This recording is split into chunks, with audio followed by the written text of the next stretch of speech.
안녕하세요. 슬기로운 아침 생활입니다. 오늘은 에피소드 세 번째 시간으로 코로나 시대 주식을 해야 하는 이유와 지난번에 말씀드린 5성 첨단 소재를 6일까지 담아야 하는 이유에 대해서 말씀드리도록 하겠습니다.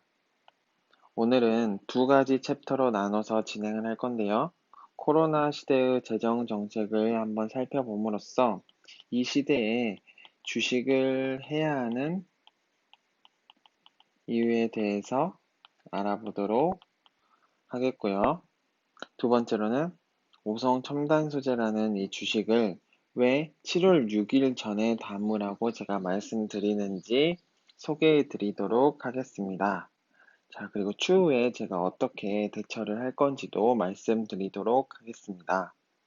자, 그럼 첫 번째 챕터로 넘어가 보도록 하겠습니다. 먼저 저희가 살펴볼 거는 왜 국가에서는 재난지원금을 주었을까를 한번 살펴보겠습니다.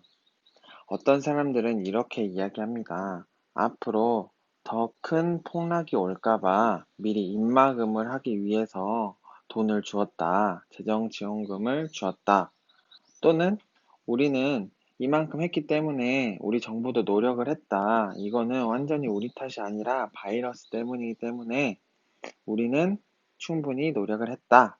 보여주기 식이다. 뭐 이런 식으로 생각하는 사람들이 있어요. 근데 과연 그 생각이 맞을까요? 그렇다면 앞으로 더 큰 재난이 와서 폭락이 와서 시장이 무너지겠죠. 근데 지금 시장을 보면 절대 그런 효과가 나타날 것 같은 시장은 아니죠. 뭐 2차 확산에 우려가 있긴 하지만 적절한 대처로 V자 반등도 나왔으며 현재는 조정 중이지만요. 잘 이겨내 가고 있죠. 그래서 이러한 걱정은 적절한 이유가 되지 못하다고 생각이 들거든요. 그리고 다른 나라에 비하면 돈을 많이 준 편도 아니에요. 저는 한 55만 원 정도 받았는데요. 다른 나라에 비하면 저희는 결코 많은 돈의 재난지원금을 받은 게 아니에요.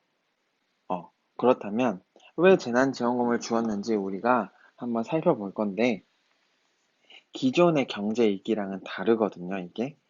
예를 들어서 2008년의 경제 위기를 한번 생각해 볼게요. 2008년 경제 위기 때는 국가에서 통화를 풀었어요. 통화 정책을 실시했어요. 자, 근데 통화 정책을 펼치면 어떠한 영향이 있냐? 주로 이거는 기업에 들어갑니다. 그리고 신용이 아주 좋은 일반 개인들한테 신용이 좋은 개인들한테만 돌아갑니다. 그래서 보통 서민들한테는 별로 효과가 없어요. 하지만 왜 이렇게 했냐?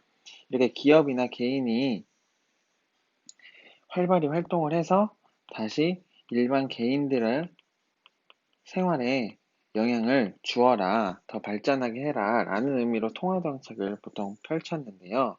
어, 2008년 금융위기 때는 어떠한 문제점이 있었냐? 그때는 바이러스 때문이 아니라 경제의 위기가 왔었던 시기였죠. 그렇기 때문에 통화 정책을 풀었을 때 어느 정도 효과가 있었을 수 있어요.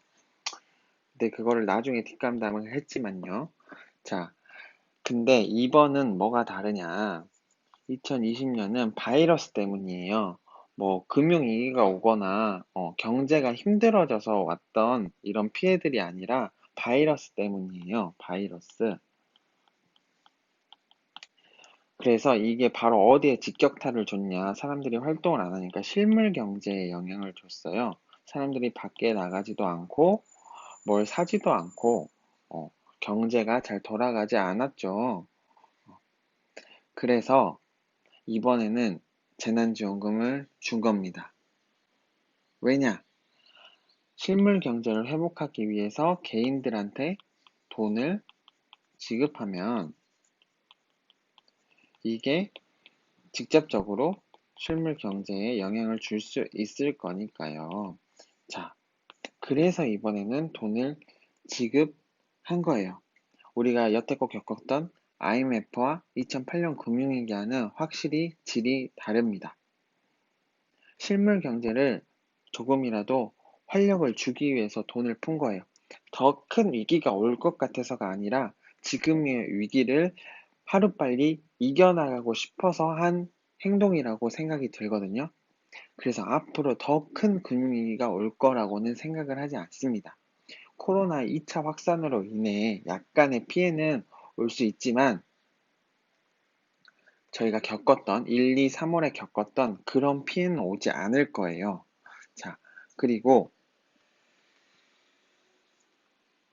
코로나19 위기는 어차피 지나갈 거거든요. 어차피 지나갈 거예요. 평생 달고 살 수도 있지만 감기처럼 그래도 지금처럼 이런 위협을 가하진 않을 거예요. 어차피 지나갈 거기 때문에 우리 경제는 다시 반등을 할 겁니다. 이런 말이 있죠. 어쨌든 시장은 시간이 지나면 우상향한다.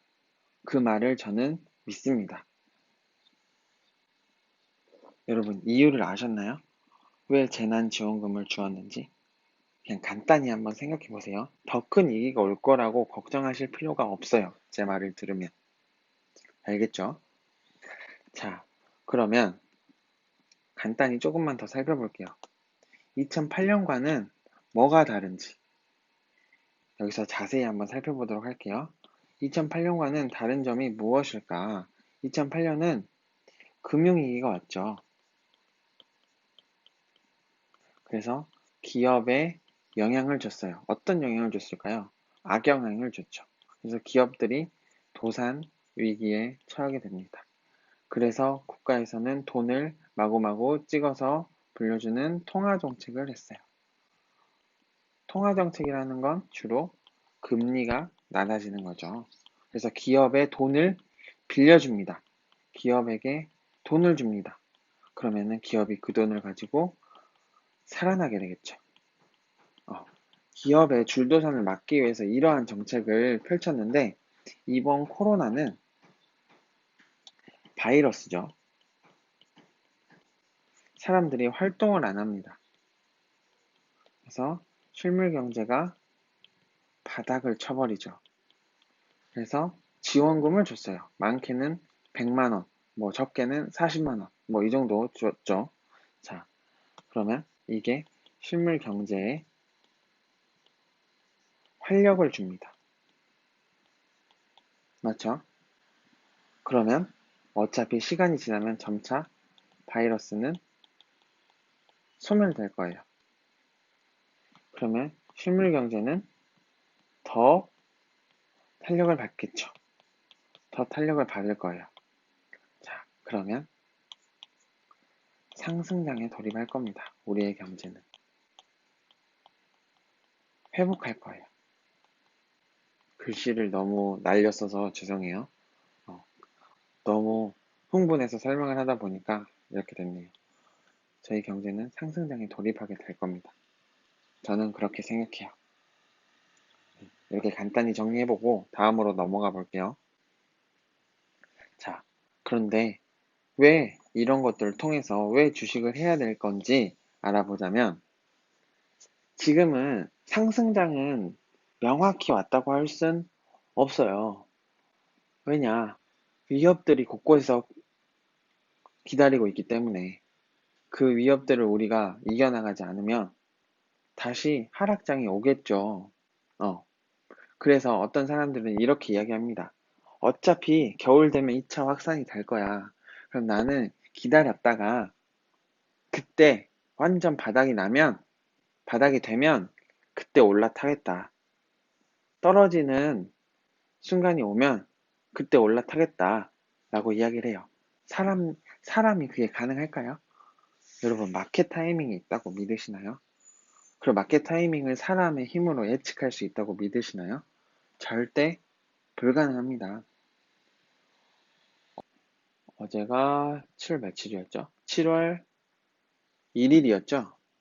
7월 1일이었는데 전날 밤 미국 증시를 보니까 상승했더라고요. 자, 그래서 저도 그렇게 생각했죠. 오늘 우리 장도 상승하겠구나. 상승하겠구나. 당연히 상승하겠구나. 왜냐면 그 전날 좀 빠졌거든요. 그래서 좀 걱정이 했었는데 올라가겠구나 하고 안심을 했어요. 그랬더니 빠졌던 게 좀 올라가더라고요. 근데 마지막 장에서는 다시 그 전날보다 더 하락을 했어요. 어떤 지표를 봐도 예측을 할 수가 없어요, 이거는. 맞죠? 예측할 수 없는 거기 때문에 우리는 예측하려 들면 안 돼요. 자, 그래서 우리가 지금부터 미리 발을 담그지 않으면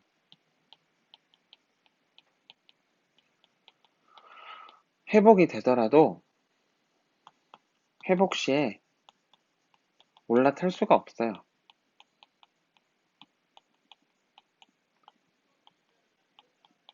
자, 지금은 유동성이 강한 장세죠. 자금이 많이 돌죠. 그럼 이 돈이 1% 금리를 주는 은행에 가겠어요? 아니면 주식이나 부동산에 가겠어요?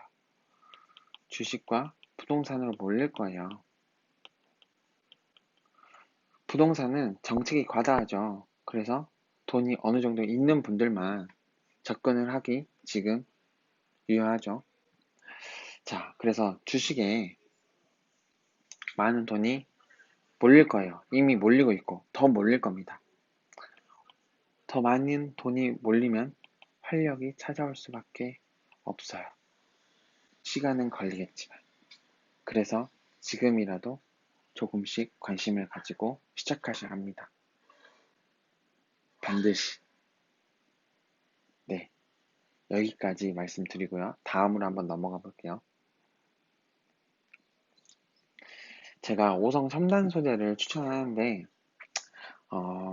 엄청난 우량 주거나 뭐 성장 주거나 엄청나게 좋은 주식은 아니에요. 하지만 왜 추천을 하냐? 현재 이슈들이 있기 때문이에요. 7월 6일 날 규제 자유특구 지정 예정이 있거든요. 여기를 보시면 규제 자유특구 내달 6일 신규 지정 420억 원 펀드도 하반기 조성 여기 돼 있죠. 여기에 박영선 중기부 장관이 규제 자유특구를 뉴딜 그린딜 전초 기지로 삼겠다. 지금 우리 뉴딜 정책을 한국형 뉴딜 정책을 시작하고 있죠. 규제 자유특구를 지정을 할 거라고 생각이 듭니다. 자, 그래서 조금 더 기사를 보면 어떤 뉴스가 있냐? 어떤 경제 특구를 지정하는지 나와 있는데요. 여기에는 블록체인에 관한 것도 있고요. 여기를 보시면 경북을 보시면 산업용 햄프 이게 뭐냐면 의료용 대마예요. 의료 산업을 위한 대마. 이 대마는 마약성 성분이 거의 없다고 하고 그리고 이미 대마는 진통제로도 사용되고 있죠. 자, 그렇기 때문에 조금 더 개발을 시켜서 여러 군데 효능이 있게 하겠다. 사실 대마가 그동안 안 좋은 취급을 받았지만 사실 다른 나라들은 대마를 어느 정도 허용하고 있거든요. 그리고 점점 풀고 있어요. 대마의 의약품으로서의 효능이 점점 인정되고 있기 때문에. 근데 아직 우리나라는 그걸 풀어주지 않았죠. 그래서 이제 풀기 위해 노력을 하고 있는데 이걸 위해서 대마 특구를 지정할 거예요. 경제 특구이면서 대마 특구죠. 자, 그래서 잘못 적었네요. 7일이 아니에요. 6일이죠. 6일 날 이슈가 아마 나올 거예요. 현재 주가가 뭐 2,100원대 정도 되는 것 같아요. 저평가 상태예요. 그리고 BPS를 보면 2,800원대인데 주당 자산 가치가 BPS죠. 너무 낮아요, 가격이. 이런 이슈들도 기다리고 있는데 현재 가격이 낮습니다. 높은 가격이 아니에요. 이 이슈가 나오는 날 한번 반등이 있을 거라고 저는 생각을 하고요. 제가 가지고 있는 주식들을 한번 살펴보면서 오늘 마무리하도록 할게요. 자, 저의 현재 단가는 저는 예전부터 계속 담아오고 있어가지고 2,362원이에요. 뭐 2,400원대도 한번 사고 2,160원대인가도 한번 사고 그랬는데 지금 많이 떨어져가지고 손해를 보고 있어요. 수량은 이 정도 가지고 있는 것 같네요. 자, 그리고 현재 수익률은 24만 9천 원이에요. 근데 수량을 제가 잘못 적었네요. 수량이 제가 1206주인가 가지고 있는데 왜 이렇게 적었는지 모르겠네. 1206주인가 가지고 있거든요. 그래서 제가 수익률이 마이너스 24만 9천 원이에요. 근데 두렵지 않아요. 어차피 올라갈 거거든요. 여러분도 기다려주세요. 저의 예상 수익은 한번 상한가를 치면 한 2,700원, 800원은 갈 거라고 봐요.